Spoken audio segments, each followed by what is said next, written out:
आपण पाहत आहात नाशिक खबर न्यूज, जनतेचे हक्काचे व्यासपीठ। राष्ट्रीय लोक अदालतीत 16,826 प्रकरणे निकाली, तब्बल 86 कोटींहून अधिक तडजोड रक्कम वसूल। नाशिक जिल्ह्यात जिल्हा विधी सेवा प्राधिकरणामार्फत 14 मार्च रोजी राष्ट्रीय लोक अदालतीचे आयोजन करण्यात आले। प्रमुख जिल्हा व सत्र न्यायाधीश SD जगमलानी यांच्या अध्यक्षतेखाली पार पडलेल्या या लोक अदालतीत तब्बल 16,826 प्रकरणे निकाली काढण्यात आली। या सर्व प्रकरणांमध्ये तडजोडीअंती सुमारे 86 कोटी 94,89,133 रुपयांची तडजोड रक्कम वसूल करण्यात आल्याची माहिती दिवाणी न्यायाधीश वरिष्ठ स्तर तथा जिल्हा विधी सेवा प्राधिकरणाचे सचिव सुहास भोसले यांनी दिली।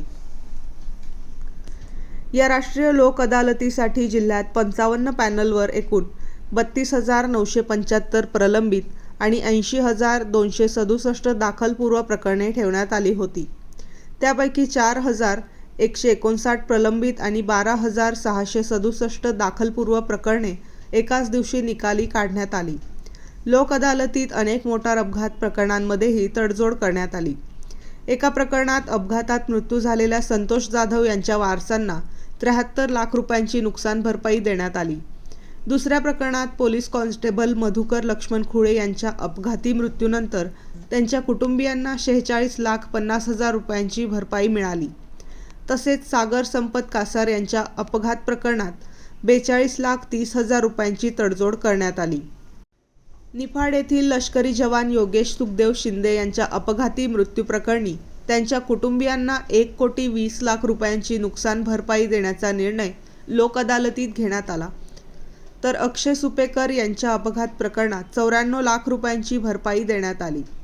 याशिवाय कौटुंबिक वादातील 3,173 प्रकरणांपैकी 40 दाम्पत्यांमध्ये आपसी समझोता होऊन त्याचा संसार पुन्हा फुलला।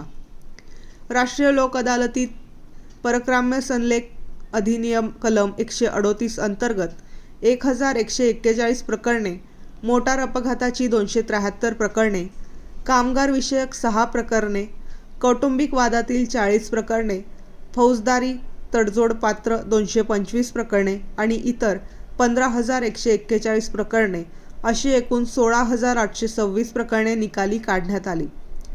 या लोक अदालतीमुळे नागरिकांना जलद आणि सुलभ न्याय मिळत असून न्यायालयीन प्रकरणांचा ताण कमी होण्यास मोठी मदत होत असल्याचे सांगण्यात आले।